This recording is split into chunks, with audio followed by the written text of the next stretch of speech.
You are listening to the Greater Greener Georgia podcast, and today we are 1 week away from a very important election.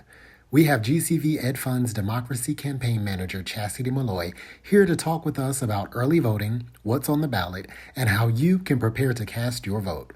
As always, don't forget to like, share, and subscribe for more educational content like this. Now, let's dive in.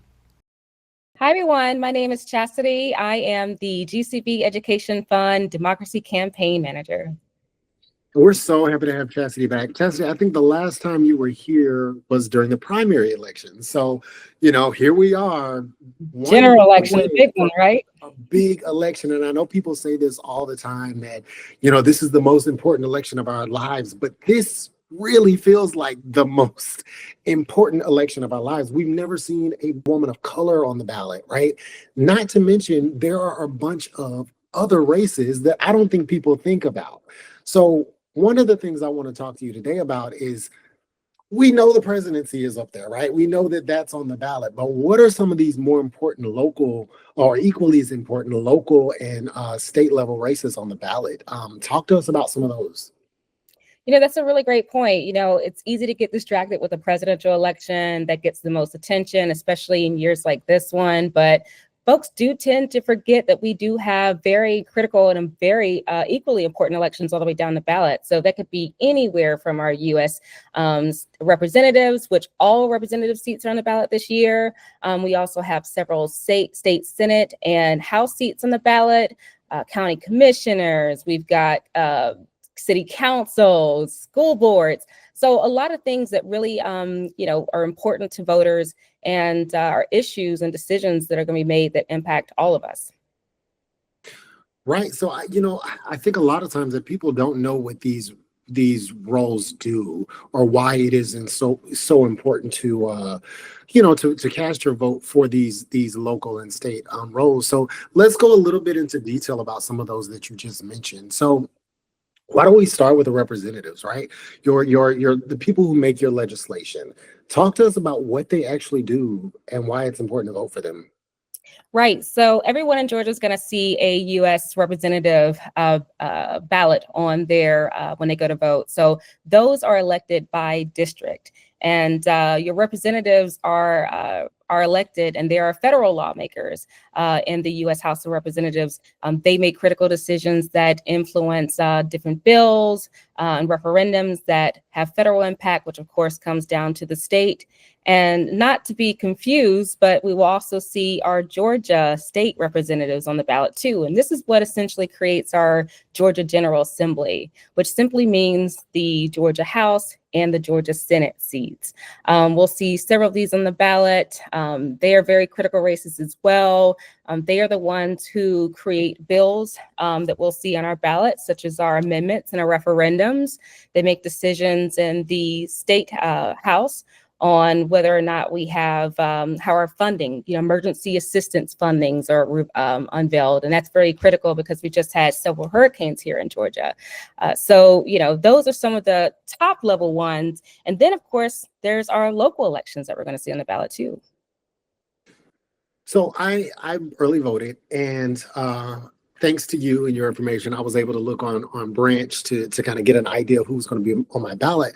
But one that I had to look up was county commissioner. Can you tell us who or what a county commissioner does? Why is that race important? So county commissioners is a powerful board, and it's composed of one representative from each district in the county, and it's headed by a chairperson. I live on the Georgia coast, so I have several county commissioners that are going to be on the ballot here, as well as our chair. And these essentially, the chairperson serves as our county's chief executive officer. The benefit of having a very strong candidate as a county chair is that they do work in lockstep oftentimes with several municipal governments. So it's always really good to have a good relationship and a good balance of power and shared values between our county commissions as well as our local municipal elected officials as well. Thank you. That's so helpful. And I'm sure our listeners are appreciative of that. And the other thing I saw when I went to go vote, which I'm aware of, but I live here in Atlanta and city council is up, right? And I think people know what a city council member is, but I think that they are often overlooked of how important their duties are. So tell us about our city council members. City councils are very important, but essentially they set the policy guidelines for your city and for the city's administration. That also includes your fiscal operations. So they help to set your city budget, which is really, really critical. That influences how much money gets spent towards things like transportation, bridges and roads and infrastructure. So they work under a mayor. And between the mayor and the city council, that forms our municipal government. So essentially they have all the administrative powers, but those are limited and are guided by the mayor for any individual city. That's so helpful and good to know because, one thing I always hear when people are like, oh, somebody needs to do something about fill in the blank, right? I was gonna say potholes. That Potholes. typically is a big one. Those plates all the way in Atlanta, potholes, all the things. So yes, this is definitely why city councils and your mayors and your county commissions too, because cities have unincorporated areas. We forget about those folks who live in areas that are not quite in a city district, but you're in a county. How do I vote? How does my vote matter? How does my issues matter, like my roads and traffic, etc. This is where, again, it's good to have that balance and that good relationship between a good county commission and a good city council as well, working in tandem. That is real. Potholes is the number one. If anybody out there is listening who lives in Atlanta, this is why it's important. And we all know. And we all know that my car's alignment is a constant thing in my life. Okay, so that's so helpful. So I'm glad that I have you on too, because there's been a lot of misinformation flying around about early voting and voting absentee. And so I want to just try to get some of your input on just voting and what issues we may encounter. So one of the things is that I get a lot of calls about lately are ID. What are the ID requirements? What do you need to bring to the polls when you're ready to vote? Excellent question. You just have to have a valid government issued ID. So that could be your license. It could be your passport. It could be your state issued ID. It could be, if you're a student, a college ID, military ID. You could have a native tribal ID. So there are various different types of IDs to bring with you. We always encourage folks to make sure they're prepared, of course. Make sure your identifications are valid and good and still of use, and making sure you have them too when you go and cast a ballot. But I will say this, the earlier you go, the better. That way, if you run into any issues, when you do go vote, you have time to correct them or, get to the right resource or the right source to get that issue addressed. In most people's cases, that's going to be their county board of elections. And I'm glad you brought that up too, because I don't want to put you on the spot, but we do have questions that came in from our listeners. And one of the questions was from a young woman who lives here in Georgia that said, I went to go early vote and I used my passport as my ID, but her passport had a different last name than her married last name. And they gave her some issues, but she does not have an ID currently with her name on it. What would you suggest? What is the process that she needs to go through to get the correct identification so that she can cast her vote?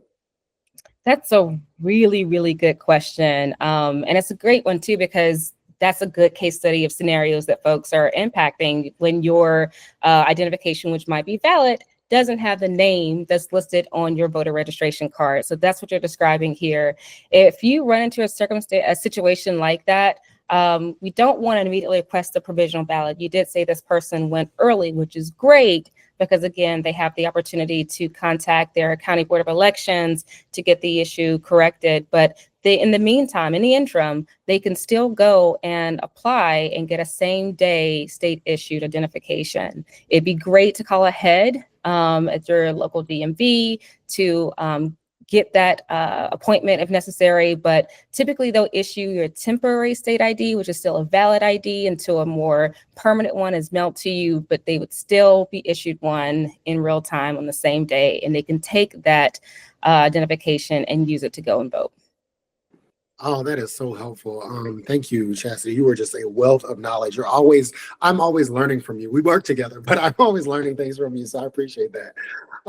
So let's think of some other scenarios that we may run into. I know a lot, there have been, part of this episode, what we want to do is debunk some of the myths and the misinformation that's out there.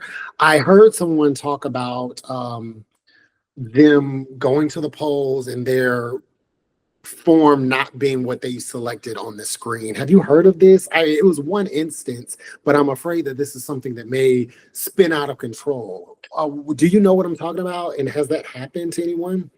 So I think what you might be describing is, let's say you go to vote and they say that your vote is invalid. We always encourage folks to check their registration before the deadline, which is already passed. However, let's say you go to vote early and you see that the poll worker tells you, I'm sorry, your vote is inactive. Well, wait a minute, how can that be? I know I've voted. I know I have a history of voting. I've voted this year. You might have voted this year, for example. What do you do in situations like that? Again, we have several organizations that are on top of that, but you definitely would want to immediately head to your county Board of Elections and bring your ID with you, and they can confirm the validity of your registration. Now, this isn't to say that some voters have not had their statuses inactivated because of lack of voting. That definitely happened throughout last year, but you know for sure that your vote is actually active. We want to double check and make sure that you head into your county board of elections to double check that. In some situations, it's just a exterior facing mistake, i.e. it registers on the voters end that they're inactive. However, the system and the main database inside internally does have you still listed as active. And I know that seems really confusing, but again, this is the scenario of some things that are happening to some folks. And usually they're right. Their votes are still active. The registration is still active. So we want to make sure that folks have that information and they're prepared for these, scenarios. And again, the earlier you can head to go vote, the more opportunity you give yourself to go vote and also to correct any kind of issues you might face. So the last day to early vote in Georgia is November the 1st. So we still have a good bit of time to head out there and make sure we go ahead and get out of there earlier. The earlier you vote, the more options you have to vote. And again, the more time you have to make sure that your vote is counted. Awesome. Yes, please early vote. And once again, today is National Early Vote Day. So we definitely want to make sure that folks get out there and cast that as soon as they can to allow that time. Thank you. So let's go back to the ballot real quick. So in addition to the president and the county and local, positions that we've talked about, there's other things that are on the ballot, these referendums, right? So I think a lot of people get caught up on these referendums because I'm going to be honest, the language is not really easily comprehensible by like your average. I consider myself pretty educated, but reading through those referendums is like reading stereo instructions, right? So what can we tell folks that like, hey, we know you're going to have referendums here in Georgia on your ballot this year. Number one, can you tell us what some of those referendums may be, but also where people can go to get that simplified language or look at it ahead of time so they have time to understand it? That is really good. Yes, folks do tend to forget that we have amendments and referendums on the ballot. And depending on which county you are, you might also have some tied to transit. So that would be like Cobb and Gwinnett, but most everyone will have three of these amendments I'm going to name on their ballot. One is a Georgia Creation of Tax Court Amendment. I'm just going to give you the Cliff Notes version of these here, but essentially it establishes the Georgia Tax Court and allows appeals of tax cases to go directly to the Court of Appeals. To tell you briefly what a vote yes will do, a vote yes essentially will create a tax court to handle tax disputes. Appeal cases will also go through the Superior Court or skip the Superior Court and go directly to the Court of Appeals. A vote no would mean that a Georgia tax tribunal, which is an executive branch, will continue to handle the tax disputes as they are done now. Some other amendments that we're going to see on our ballot. One is a local option homestead property tax exemption that would tie a home's value for the sake of tax calculation to the inflation rate. And another one is a personal property tax exemption increase measure that increases the thresholds for personal property tax exemptions.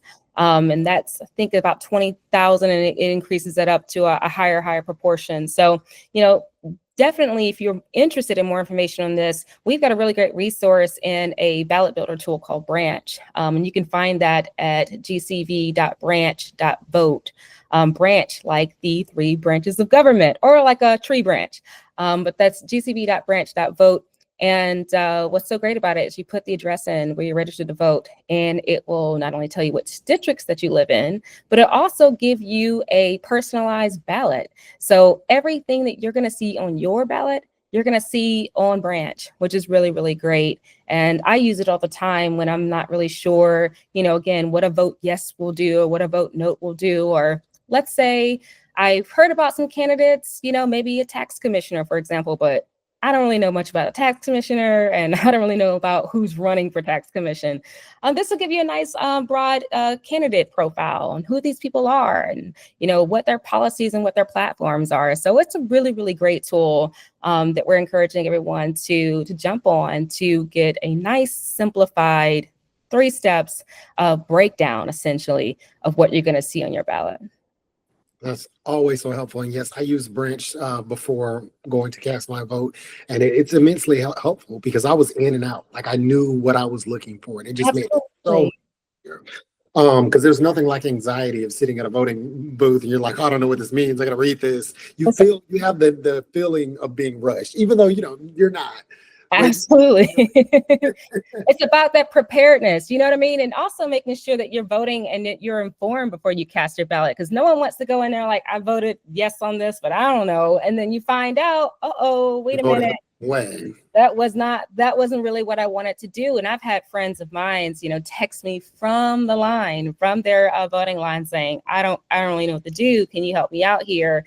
So I always send them that link to Branch and let them know, okay, just pop it in. It'll tell you everything you need to know, because we want to make sure that folks, definitely know who they're voting for, because these people make some really important decisions here. We're talking significantly about property taxes, which, that goes back to our, how much money we get to keep in our pockets at the end of the day, and making sure that our house values aren't inflated.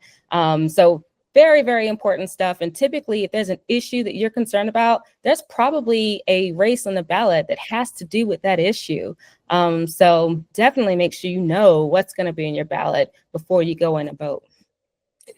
That is so amazing, Chassidy. As always, I love having you on the podcast because I feel like we could just talk forever. But we mentioned earlier that it is National Early Vote Day, and GCV EdFund is participating with Poder Latinx. Is that correct? For an event called Rise and Vote. Tell us about what's going to be at that event. What time does it start? How can people find out about it? Absolutely. So the Georgia Rise and Vote Day, it's a celebration of early voting day. So we're partnering with one of our Poder Latinx and some of our other friends to help get people to the polls. So we're going to be sending folks in the Gwinnett County area to the nearest early voting location in electronic vehicles, which is a really, really cool component. Nothing like going to the polls in a sustainable way. Yeah.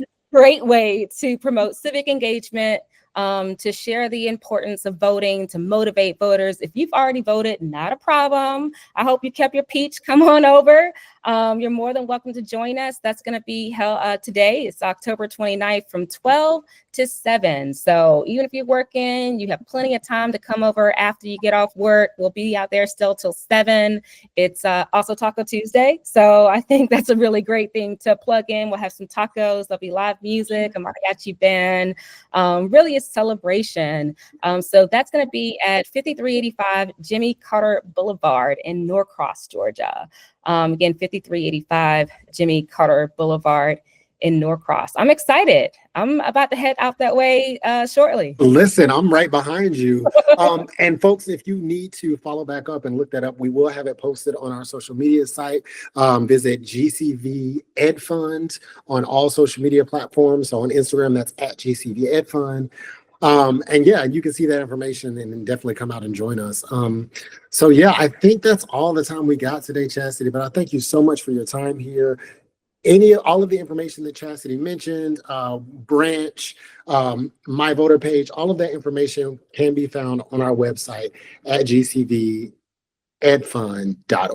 I said it right, gcvedfund.org. I did. All right, and that's all the time. Thank you so much, Chassidy.